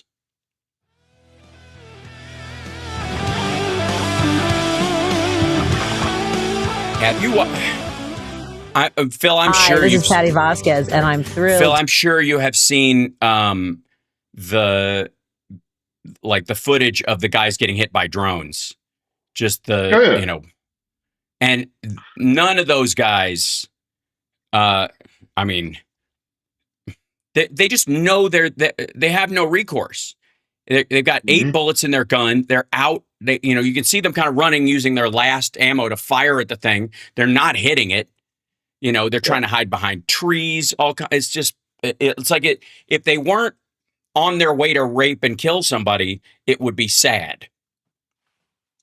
Well, yeah, I mean, actually, and this week's episode of the show is with a U.S. Marine Corps veteran who's over here now procuring fiber optic cabling and getting drones 3D printed, and he's got a whole organization that's putting together, and it's we talk about all the different debunking the lies your uncle saw on Facebook. It's the Hal Sparks radio program, mega worldwide. Yeah. So, welcome back to the show. So, I want to look at this the letter that Zelensky sent. It was an open letter, which I think is key to the point. Right. Let's understand the fact it was public and done in Russian and in English. Yeah, and I'm sure translated into everything else. When you came to power in Russia more than 26 years ago, many people in Ukraine viewed you positively. That is how it was, but that is now in the past. Now, the overwhelming majority of Ukrainians view it positively that our long-range drones paid a visit to the opening of your forum in St. Petersburg. Again, this is, he's dunking. This is a mass teabagging that is happening, covering a distance of more than 1,000 kilometers. As you know very well, that distance is not the limit of our capabilities. For 26 years, and by the way, this is, in the context of this is while Russia is bombing Kyiv and civilian targets in Odessa and other places. And also, the Ukrainians are very aware that Russia has started using civilian fuel trucks to do logistic support inside Crimea, because they have cut off the road, the military road that they were using to get stuff in. Yeah. They have fire control. Another thing we should talk about. Right. We will talk about that in just a minute. But both of those things are happening in concert right now. They're in parallel. So for 26 years, your time in power has completely changed the agenda of relations between Ukraine and Russia. From discussions about trade and other civilian matters, our nations have moved to talking almost exclusively about strikes and losses. You have spent nearly a half of your 26 years in power in Russia waging war against Ukraine. Whatever you may say about NATO, geopolitics, or the Russian language, this war is your personal choice. A war without a real cause. This is how history will remember it. Those years could have been very different. We often hear that you are comfortable with this war. Of course, not in those cases when it comes to the security of your residence in Valdai or your parade in Moscow. Your own life is valuable to you. But now we can all see the Russians are finally becoming less comfortable with this reality. He's addressing the polling. That's why it's an open letter. With the fact that the war is bringing more and more negative consequences to Russia. They do not like our drones and missiles. They do not like gasoline shortages and constantly rising prices. They do not like constant restrictions. They do not like, which I think is to the point of like Telegram being shut down and the internet basically being cut off. The reaction, interestingly enough, is there's a lot of parallels between the U.S. and Iran war as well, with both sides kind of vacillating in their talking points around this. They do not like your intention to launch a second wave of mobilization in order to expand the war into another direction in Ukraine. That would be through Belarus, you think? Or to use it against other countries neighboring Russia? Is it talking about like the buildup in Belarus? It could be Belarus. It could be Belarus, could be the Baltics. Right. They do not like the fact that there is no end in sight to your war. Yes, you can still force Russians to exist this way, but your resources are shrinking significantly. You will not have enough money or political capital to keep buying the loyalty of Russians the way you have for the past 26 years. And we will do everything we can to ensure that the world helps bring that moment closer. And as you yourself like to say, we need to run the numbers. Yesterday, I received a report on the losses of your army on the front in Ukraine during May. This is what you're talking about. Once again, the number exceeded 30,000 Russian soldiers killed and seriously wounded. We have been maintaining that level month after month, and we have video confirmation of every one of your losses. These are not empty claims. We know that 63% of your battlefield losses are killed, while only 37% are wounded. In the 21st century, no army can afford such a ratio, and the share of those killed will continue to grow. It is not as if we in Ukraine are concerned with the fate of Russian soldiers after everything your war has brought to our country, but I do care about Ukrainians. We're losing our people, and every loss is painful to us. Even when the ratio of Ukrainian losses to Russian losses is 1 to 5 or 1 to 6, it still matters greatly. It also matters that you regularly postpone every few months your own deadlines for capturing our regions, especially the Donetsk region, and then will not capture it, and you will not capture it this year either. But we in Ukraine do not want a permanent war. We know very well that life without war is infinitely better, and we want to achieve that. I'm convinced that the majority of Russians would respond positively to this as well, and you know it. Many, and then blah, blah, blah. And then it's about, we got to meet in person. This is where he turns it to, this is a PR statement, and hence the open letter aspect of it. Yeah, I don't think he ever genuinely thought that Putin would accept his invitation for a meeting. No. This was meant for a number of different audiences, and it will be very effective in certain sectors of Ukraine, but already there's a lot of criticism of it from Ukraine as well, because some Ukrainians as well, because and I've been hearing this for the last 2 years or so, that Zelensky's ego is he's putting his own kind of cachet and ego before the idea of actually trying to end this war. There's a certain sector of Ukrainians that are less than pleased about that with him, and so it will be received welcome. It will be welcomed by many kind of Ukrainian, nationalists and kind of like guys who are ready to just fight until they fall down with they're either killed or exhausted. But there's another section of Ukraine that'll see it for a provocative letter to Putin, because again, you don't talk to the Tsar that way. Not that necessarily Ukrainians care how Russians feel. Let's get that straight as well. But provoking Russians and giving them ammunition to now we really have to hit those Ukrainians. And also, maybe they can't, even if they wanted to. Right. It might be that they just simply can't. Regardless, so I think that's one audience, the Ukrainian audience. I think there's an audience in Russia that he's trying to reach with the whole look at how degraded your life has become, and then Putin has broken his contract with you, which when he came to power, he said no more chaos like the Yeltsin era in the 90s. And so he's, by pointing out all these things, I'm sure there's an audience in Russia that will see that and be like, hey, you're right.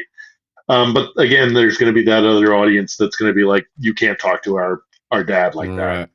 And then internationally, I think that the final audience is the international audience, which may or may not pick up on some of these nuances, but they'll certainly see, that the Ukrainian leadership, and again, that audience that'll find fertile ground here in Ukraine, that they're still dead set on fighting, and that will send a message to the international community as well. But I doubt that people will think that this is a genuine offer. And the last thing I'll say about it is, even if it wasn't a genuine offer, and this is something that some of the Russian leadership has pointed out, is that, well, now we absolutely can't go to the table with you, because if we go to the table with you because of this letter, it looks like we're weak. So now we have to reject this. Even if had you done this privately, maybe we could have worked something out. But now that you've made it public, we can't come to the table because we look like the ones who are coming with hat in hand. It's a complex thing. I don't think it was a wise decision. I really don't. I frankly just don't. I think there are positives to it, negatives to it, but ultimately, I don't think he should have made that public. And but again, he's the commander in chief. I'm just an American visiting. Also, there's we run into this situation where what is the intel telling him about their current situation and the internal polling of the country? And is there a time? And certainly Trump's response seems to be that he likes winners and he likes being on the strong side of things. So this, again, as an open letter, I mean, you can't tell if he's going to end up on your side, but if it makes Putin look weak at a particular time when Putin is also supplying logistical support to the Iranians in spotting our troops from satellite imagery and the like, this might be a good time to put Russia on their heels with their relationship with Trump by putting out language that he responds to. I mean, it's a gamble. You can't really tell, and there's some factors that you and I can't know as far as the intel that's available to them versus open source intel that we have some access to. That's the mix in this circumstance. So I have no doubt that in any democracy, certainly in any open country, there should be, and not even would be, or there's a necessity for. I think people who can openly disagree with the policies of their leaders and say so. So even that has value. Even the Zelensky going, I'm going to make a choice, but I hear you guys. That in and of itself puts him in a better position with his standing with the Western world, with the United States and the Russia hawks and the Iran hawks that are in the Senate, say. So there are upsides to this from a PR standpoint that goes, we're at least allowed to get yelled at by our people, right? Well, and also that's what that whole in the beginning of the letter, he bangs on about the 26-year thing.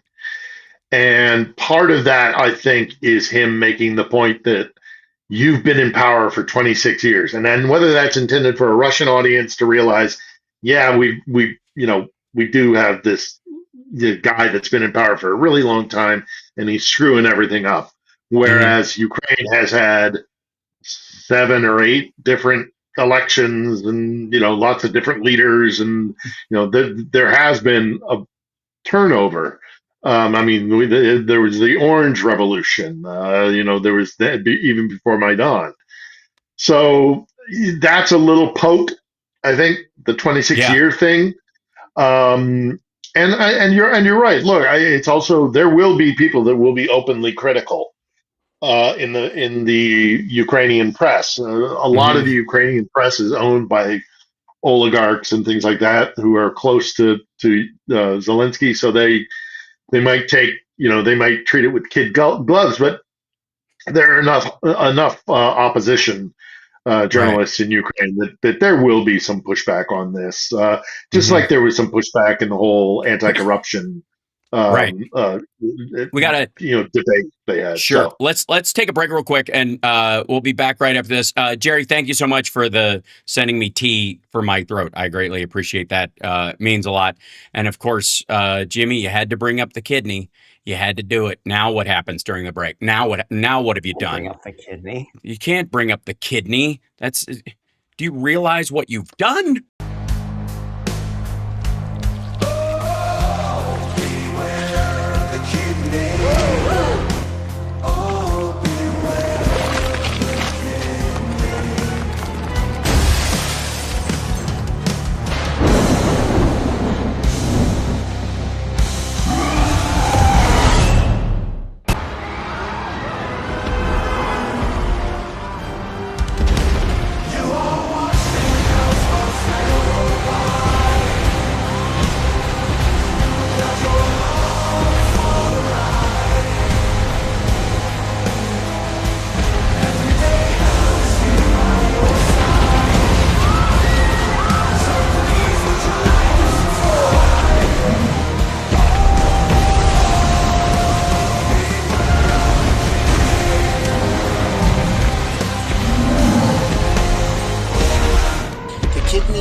A very special place in the heart.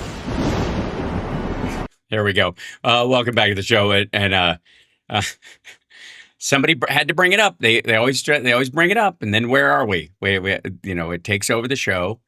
It's like when Johnny goes to the bathroom. It just has so much fun. unintended intended consequences. Thank you, Marcia, for the 3 evergreen trees, and Ball Thanos says Trump can never be Thanos because Thanos never falls asleep. This is true. Yeah. Uh,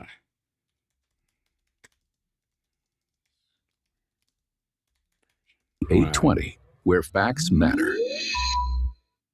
This is Damian Perdue of Think Theory Radio. Saturdays at 6 p.m. You're listening to Hal Sparks' radio program, Mega Worldwide. I'm going to float an idea, Phil, in terms of this open letter idea, that this is an extension from a like a PR or info war, infotainment war angle, if I may. Infotainment wars. Don't forget, like, subscribe, give a thumbs up, support the show. We don't need the documents. We have everything memorized. That there is a NATO/Western military doctrine called the Deep Strike Doctrine, which is you can hit anything logistically deep inside a country that is feeding the military apparatus on the front line. So however far back the country that you're fighting against moves, that is immaterial. If they are producing oil and gas that they are using in the engines for their tanks and whatnot, that is a legit target. You're not hitting civilian targets, but you're hitting logistical things well within the country. And that deep strike doctrine that they've had has been a long-standing one, for since we've had airplanes, essentially in war, I think is the biggest part of it, but since we moved past catapults to missiles. But there is an element of, deep strike and air interdiction that we held back on. And I think, that the Ukrainians held back on, and that the Biden administration held back on, and Blinken and those guys held back on, which in their attempt to kind of calm things down, acting like this was the war from 10 years ago or 15 years ago, and it just ain't. And eventually we've sort of woken up to the idea that Russia has no intention of stopping this anytime soon, that they weren't going for a chunk land grab, that they are intending on taking the whole thing. And even beyond this, no matter how bad they're losing right now, they're talking about taking the Baltics now.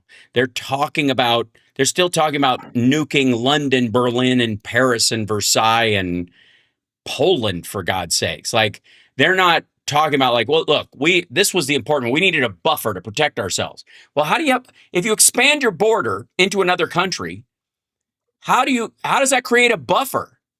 You just moved your border closer to them, I guess, unless you're just saying to all the people in the Donbass, we don't care if they bomb you. We just don't want them to hit Moscow. Obviously, they're planning on continuing this role until there is no buffer in the Ruska Mir, right? Yeah. In the Russian world. Yeah.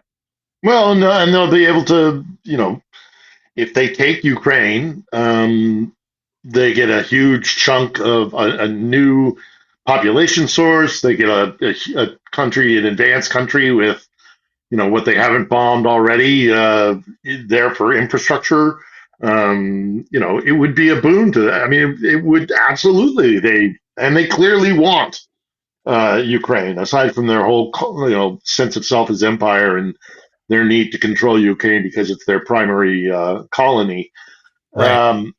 But it would be advantageous for them. And then, look, they don't have to, I say it time and again, they don't have to roll tanks down the Champs-Élysées. If they're successful in Ukraine, they're going to threaten, they're going to be right on, Europe's border. And they'll infiltrate it with their kleptocracy. They'll, they'll be emboldened and continue to mess with Europe. It doesn't necessarily have to be a military threat. It just puts them. It'll just reinvigorate Russia, and it will give them undue influence over the rest of Europe. And so we don't want to see that happen. Nobody wants to see that happen. Europeans don't want to see that happen. And ultimately, America wouldn't want to see that happen either, because we're, a huge trading partner with the EU. So, there's a lot of reasons why the West needs to continue to be involved in Ukraine. But I mean, you do notice also in the letter that Zelensky sent, he talks about, don't make this mistake that while America is distracted with Iran, that we don't have, other partners in Europe, and also internally our production is increasing. And also it was announced recently, I don't think it was in the letter, but it was also released recently, that a lot of European plants are manufacturing weapons, all around the EU. In concert with the Ukrainians, with companies from Ukraine as well. Right. And Russia has just gone through the roof with this, saying this means that Europe is now a valid target because you're not just, passively helping them, you're actually building weapons and putting them in Ukrainian hands. To which I'm sure the Europeans will say, because they've crossed the Rubicon, I think, the Europeans, I think they'll say, go take a flying leap. And certainly the Ukrainians will. And the Ukrainians are developing their own domestic production. I've been to drone production sites. I'm well aware of all the technological stuff they're doing. They're trying to make their own version of the Patriot missile. It's Ukraine is a very powerful military right now, and you think what it was 4.5 years ago and what it is now, and it's amazing how much they've progressed in such a short period of time. Right. Okay, we're good. Let's grab some questions. I'm sure we have some, Johnny. We do. So I mentioned before that question from Tim about the letter, but this is from Ed Brayman. Can you ask Philip if M4 Don is under fire control by Ukrainian army? M4 Don? It's like M dash the number 4 dash DON. He means the roadway. He means the road. He means the roadway. Yeah, he means the roadway. No, it's not under control by Ukraine. What they have is what's called Overwatch. Yeah. They have Overwatch, which means basically that they have, in the form of drones primarily, they have a forward observer. So they can see the traffic and they can call in the increasing arsenal that Ukraine is building of medium range multi-launch rocket systems and artillery and things like that, medium range missiles, all sorts of stuff. So they are making that roadway untenable. They don't control it, but they are making it untenable. So we're kind of splitting hairs here. I mean, ultimately, if the Russians can't use it, then in many ways the Ukrainians do have control over it, right? And you got to understand that this isn't just about military reinforcements for Crimea. Crimea is non-sustainable internally. It is an incredibly it's surrounded by salt water, and it doesn't have any real freshwater resources internally. They have salination plants, but those are really expensive to operate, and they're not sufficient to supply water for the peninsula for all the uses of water. The canal that used to come down from Kakhovka, Novaya Kakhovka reservoir was one of their primary means of fresh water, but they blew the dam. The Russians blew the dam to try and flood Kherson and to evacuate Kherson, but then that also put further stress on the peninsula with water. So, and that bridge, the bridge over the Sea of Azov, the Kerch Bridge, it's that comes down whenever Ukraine wants it to come down. It's 100% possible for them to do it. So they're getting to a place where they could starve Crimea of fresh water and resources. and that will not go well for Russia and Russians and their impression of where they are with that, because Crimea there's a lot of things about Crimea that are important to Moscow, not just the warm water port, but also it's their access to the Med. It's also kind of what little middle class exists in Russia. Crimea tends to be the place where they have their seaside little cabins and things like that, their summer homes. So the Russians are very much tied into Crimea, and of course, after the occupation of it, a lot of patriotic Russians took their vacations there. So the fact that the whole thing is getting slowly cut off from the rest of Russia is really bad news for them. So we'll see how worse, how much more control they get over the various. I mean, there's a train line they're trying to build, but the Ukrainians keep smashing that up. It's, can they sustain and so much of this war is about Crimea. So, I think we're going to see some developments when it comes to Crimea soon. Yeah, it seems like there's an increasing push in again, the deep strike doctrine, which they are increasingly adapting to. And obviously the St. Petersburg Economic Forum and hitting the drone strikes on the oil fields and processing plants and all that kind of stuff. But cutting off Crimea as the Kerch Bridge is going to go away. Whether we win this now or we win it later, the idea that even if Russia signs some sort of agreement, that thing stays up, either because of partisan warfare or just constant danger to it, is sort of an absurdity, because nobody trusts the Russians to make an agreement that they're not going to try this again later, 14 years ago, right? So it's increasingly difficult to see a situation. I just don't see where they buy it. I don't see where the Ukrainians just don't keep trying to cut off Crimea because of its turn its strength into a weakness, its isolation, its basically island status as a negative. Up till now, it's kind of been a positive because of the Kerch Bridge. It's almost separate from it's got that other source from the, expected because of the civilians that come across the Kerch Bridge, that it's been kind of off, like off the table as far as a strike, because we don't want to harm the civilians that are still in Crimea. And there's not another source way because of all the battle stuff that's going on in the Donbass.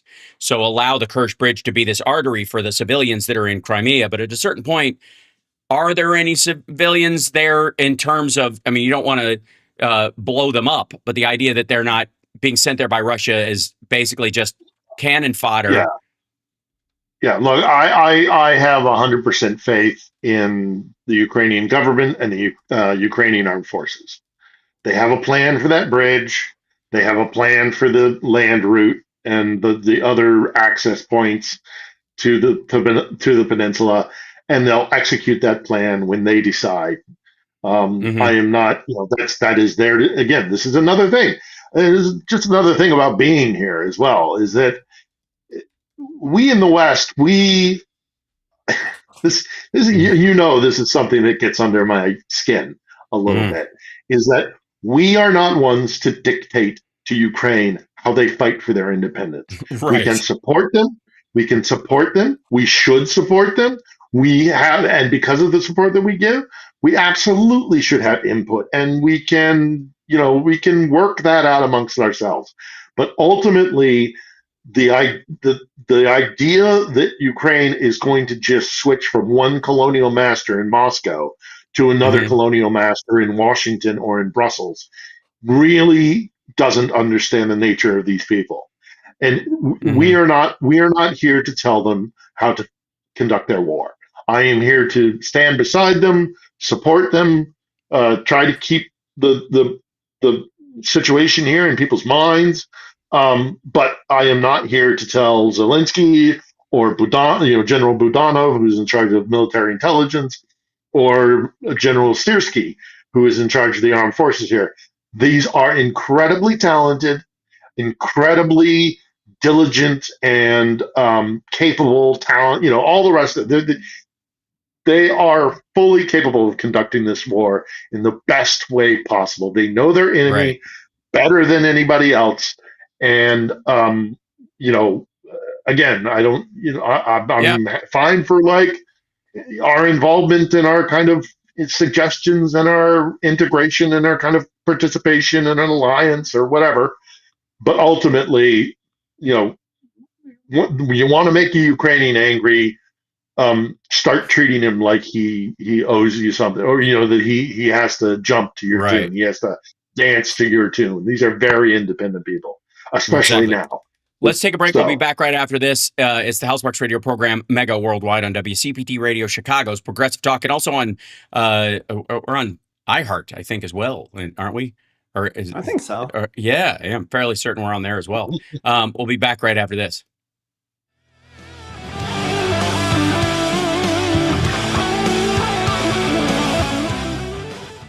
It's the democracy, stupid.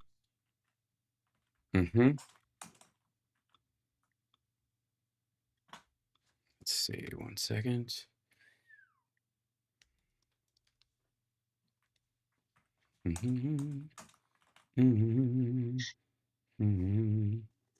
Some people in the chat said that your beard, Phil, looks like a cartoon beard, like Obi-Wan Kenobi. It's so perfect.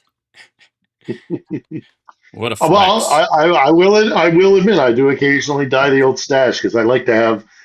The distinction. Three parts. I got my sides here, which I try and keep thin. Keep a little Colonel Sanders here, and separate the mustache by a little bit of dyeing. Yeah. That's how we do it. Yeah. We're going to let's see. We'll be back in just a moment. We're checking on some stuff. Do we have other questions, because Johnny? Facts matter. Yeah, I do. Yeah.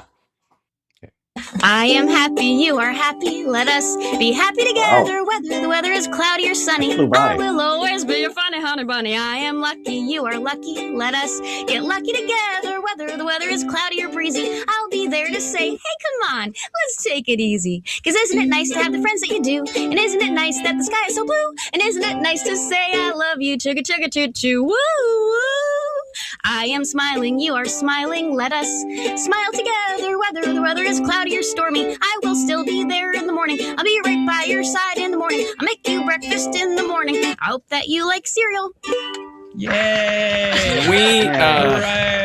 I think the happy ending lately, especially considering the hammering that Kyiv has been getting, is that Phil is with us and safe and he has electricity. That is Olga poster back here. Olga of Kiev has lights around it. That's how we know he's cleared in this. Can I just say that in my happy ending, it will always be ever so slightly nerdy. Is before we get to more questions from the chat room, and thank you Johnny Million for farming those, and thank you chat room for coming up with those. Thanks to the AI, get ready to get booed. But thanks to AI, they have basically discovered a universal coronavirus vaccine that works for all coronaviruses, and it will be entering human trials very soon, but it will go across the entire category of them. Even if you have a new and a novel one, it will be able to handle them as well because it is universal to the structure of coronaviruses. And that, considering those are the most, I know Ebola is scary, but it's very hard to pass from person to person. And of course, screwworm is an issue unless you're Ted Cruz as far as transmitting it to another person. I think he's uniquely vulnerable. But I just wonder about the quandary that this is going to put the MAGA as it continues to further fracture. Because, there'll be the whole part of MAGA that's the tech bro guys that are like, AI is amazing, man. Right. And then there are going to be the guys who are like, AI is the devil and the sign of the beast and these vaccines. Yeah, if your enemy is making a mistake, don't interrupt. And I think in these situations, the ultimate response has got to be just sit back and watch. Because the science will be the science. If it works out and it's actually effective and viable and stuff like that, there's no reason not to have it. And if it isn't, and they still got to go back to the the drawing board, so be it. That's life. That's the reality of it. I don't care what their kind of like paranoia on principle attitude that they have that is making them basically attack Trump from the inside right now. Like they built this paranoid tornado and they built a house in the middle of it, and that's their problem, not mine. Let's grab another question, by the way. Yeah. Right on. Yeah. All right, I've got, this is from Deb Denny. Ask Phil if he knows about the new policy, NDAA 244, for our and Israel's military to, quote, merge and share intelligence and weapons research and development. Yeah, I mean, not great. Some people have speculated that it's an example of Israel trying to gain more control over our military. I don't think that's the case. But I hate this. I have no love for the IDF. I have no love for the Israeli military. I have no love for the Mossad. I have been shot at by the IDF. Mm-hmm. I was in the second Intifada. I covered it as a journalist. I was at the siege of the church in the Nativity in Bethlehem. The IDF is, their ethos, their military ethos, and it's so controversial, but it's just the way it is. Having made content, there are a lot of jerks in the IDF who are trained, they are trained, they are indoctrinated, they are. It's a zealot factory. Why wouldn't it be? And because you're taught that you're fighting for the very survival, your very existence against these heathen, and all the rest of it. So you have all the license in the world to be as brutal as you want, and it's just like, I remember when the very tail end of apartheid in South Africa was happening. Right. That's, I'm old enough to remember that period of time. And I was living in London at the time, and South Africa is part of the Commonwealth of Nations. So they could come to Britain, the South Africans, and they could live and work for, I think it was 2 years. And you would meet these guys in, because I was a backpacker, basically, you meet them in hostels or, whatever. And they would instantly be defensive. Because on some level of their brains, they knew that apartheid was wrong. I get that very same gist from the Israelis, that there is this instant, reaction.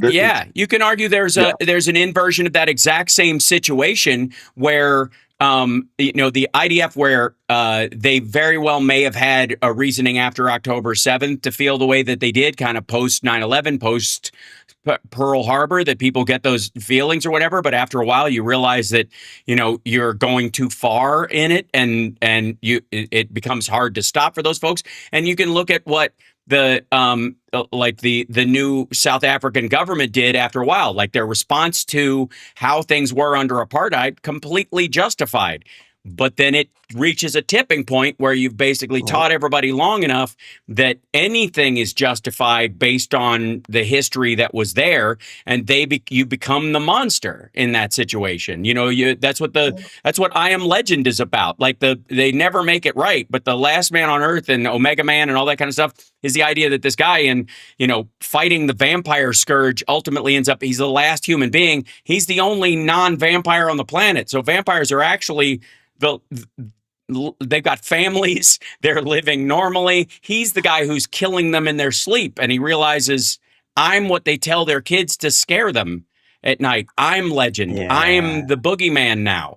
And at some point you have to watch that. That has to become part of your factors. Like, that's why there are rules of engagement in war. It's why we don't it's why we don't have chemical and biological weapons, not because being blown up is any better than choking to death or or being shot in these situations. But the difference is that the temptation to use chemical and biological weapons, wait a little while and then take people's infrastructure is too intoxicating.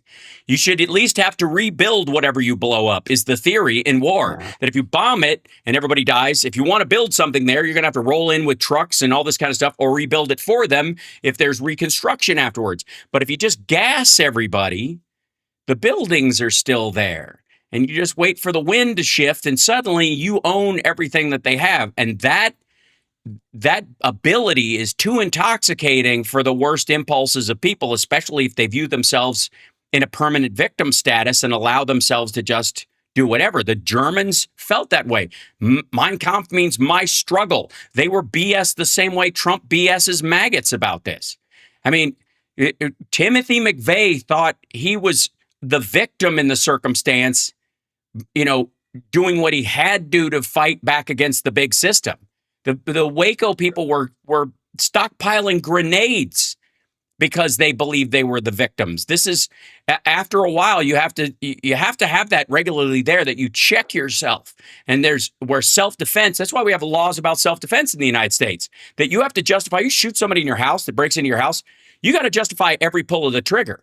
The first, if you just go bang, bang, bang, that's what, you're going to have to go through. Why'd you shoot the third time? I was still panicking from the first one. Okay, that might be justified. But you go bang, bang, bang, there becomes a big question on that third shot. And that's why the law is drafted as such. And the same thing should apply to international relationships. And if you're the kind of person who's like, bang, bang, wait a little while, and then bang, that's on you now. That's different. That's, again, largely Derek Chauvin didn't go to jail for actively killing George Floyd. He went to jail for not providing medical care to someone whose heart stopped. That really was the reason, because had he done that, that showed the malice. Right. Yeah. He let the guy die. He felt him dying under his, started doing compressions. The world would be different right now. But that's why it matters. That's why the standards matter. And that's why, Phil, when you talk about like the Russian idea of, might makes right and strength is the answer in this situation. That's why you don't live like that. That's why you check yourself. You have to recognize that everybody has that potential. And you gotta go, look, it's not that I'm innocent and they're evil and anything I do is justified because they are evil. You can very well become awful if you don't have standards. That's why we have a constitution. That's why this matters. And why that Lincoln quote you bring up all the time matters as well. Because, you've got, if you're going to have the standard, live up to it or don't bother to have it. Don't pretend. Yeah. Right. Now, we're at the end of the show, so I want to remind everybody, Phil Bitter has a show called On the Edge. Please subscribe on his YouTube channel, and he will be with us on Wednesday on the show where he can actually swear on the air. Johnny Million's got a show tonight with RPM in what is it? In Norwich at Goat Village. At Goat Poker night. Goose Knuckle. That's what it is. Goose Knuckles in Flamebridge, and I'll be in San Jose at the Ritz in California, and I'm hoping that because it's San Jose and that's where the Figure 3 factory is, that we have a lot of robots show up and rock out. That's my goal for the show at the very least. It is Nerd Halen after all. We'll see you guys then. Thank you, Chicago. Thank you, everybody. Like, subscribe, give a thumbs up, support the show. We'll see you next time.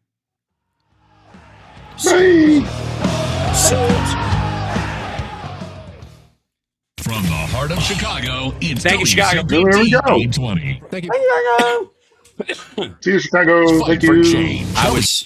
I was holding on to that cough as long as I could. You did it. You held out the whole time. God damn. You know that tickle where it starts to come up and your eyes start watering and you're like, I just need to get the sentence out. So I'm sorry if I was steamrolling and talking at certain times, because I was literally trying to bum rush words out before. I have achieved, there's this shedding thing that happens on your vocal cords and in your throat when you are getting past a certain point where the phlegm that's like caked to your vocal cords and everything starts to come off because the tissue under it has healed, and it's gnarly and you have to avoid going, like clearing it because you'll tear it. And I'm right at that point mixed with the cough. So the cough causes the tickle and the tickle causes me to clear my throat. And I'm like, son of a bitch. Still got to talk for a living. But after the show, besides family conversations, I don't have to say anything until Monday morning. So wish me luck. We Take do have care, a guys. Yeah. So anyway, appreciate You you. have a Be birthday. safe, Phil. All right, good. Yes. All right. All right. Yes. Take care, guys. All right. We'll talk soon. All right. All right. Bye, everybody. And then, Johnny, you're out. Did you leave? Yeah, he left. Okay, he's gone. Okay, so just the two of us. We can make it if we try. Just the two of us. You and I. Look, I went to the high note. Somebody was bothering me about this. The Russian troll on YouTube is rather entertaining. We gotta love the trolls and thank the trolls, guys. Let them know you don't ever feel, and I mean this legitimately. Don't ever feel the need to defend my honor to the trolls. Just flick them, because literally the traffic helps us. Mock them because they love that, but also go, oh yeah, tell me more about that. Let them write their diatribes. And if they write anything that's kind of directly bigoted, racist, sexist, anti-gay, whatever, we'll take it down because of the language, right? But yeah, the trolls, they've got no power here. Now go away before someone drops a house on you, right? Seriously. So thank the trolls around here. We have a different approach. I know other folks feel that need, but I got to tell you, ladies and gentlemen, the sooner you recognize that self-righteous indignation is their entire goal. They want you upset. And if you want to take away their power, genuinely, and I think you do, if you want to take away their power, trolls in any format, wherever you are online, and you find yourself getting caught up in the fight, your fallback should always be, that's adorable, right? Just, aren't you precious? You know, that kind of stuff. Just step back from it, check yourself and recognize that you are taking their bait, remove yourself from their battlefield and drag them onto yours. Yes, hug a troll, right? And I ask them, does somebody need a hug? Like, watch how their reaction is that. You could be absolutely right in your response. You could hit them with facts and all this stuff. A, you don't know if it's even worth the effort because they're a bot. Right? Don't waste your time. And I'm not just talking about here in my chat room, every chat room. This is the best practice you can do. It works every time, and you will feel so much better. Right? Yes, please tell me more, oh wise one. You can also, if you want to, drop a Trump Epstein gif or something and then just move on, but never return to the site of a gifing. Just for the record, I'm telling you, this is the way to do it. Never return to this. If you're going to just gift the fuck out is the plan. I think that works. Yes. So never get caught up in the self-righteous indignation or the upset, because that's what they want from you. And if you know that's what they want from you, if you want to actually return fire appropriately, you want them upset and all that kind of. Do unto them what they would have you do unto you yourself by yourself when you're alone and the lights are low. This is crucial. I really do mean this. If you want to have an impact on them, this is how you do it. This is how we do it. I'm just letting you know. So anytime a troll shows up here, don't feel the need to defend my honor. They can't. They can take none of my honor. They can't do anything. And the more they're here, and by the way, maggots, if you're watching right now, please give a thumbs down if you're upset by what I'm saying or you're worried that I'm right, especially. Or give a thumbs up if you're trying to pretend that's not how you feel. But this is correct. Yes, thank you. And if you're on Facebook, please give me an angry emoji. Very important. But this is crucial in any format, because you're not actually going to, most of the time you're dealing with bots statistically these days anyways. So don't waste your time getting emotionally upset talking to a robot. And the other thing is that if you are talking to a regular person, what they're really just dragging you to get you upset, because they believe if their opponent is upset, that's a win. It isn't. It's stupid. It's weak. And if you get caught up in it, you're acquiescing to that. You're welcome. So that's a little tip from your Uncle Hal. Go for it. Go forth and bring joy and silliness into the world of online discourse. Thank you, Facebook. Hunter is the master of trolling back. Yeah, he's doing a great job right now. It's very smart. And that is find them on the battlefield that they're on and allow them to punch themselves out. The Ministry of Silly Posts. That's exactly right. Look at all the Facebook angry tweet. That's the way to do it. Yeah, Hunter's very smart about this. Oh, thank you, Crimson. Put some honey in your tea. That's what the director told us to do before and after a concert. You're absolutely right. I have some Manuka honey that I'm going to use right afterwards.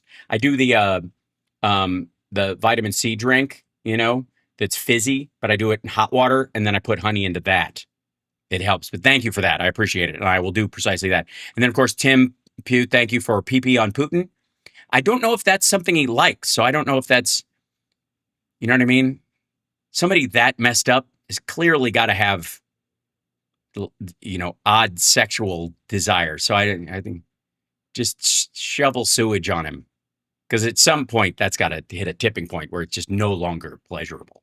That's my theory, and I'm sticking to it. All right, I'm going to let you guys go. Have a beautiful day. I'm going to go rest my voice. I gotta. Let's see, how do I want to get out of here? I feel like, I've missed this. Yeah. We need to start talking about Epstein stuff again.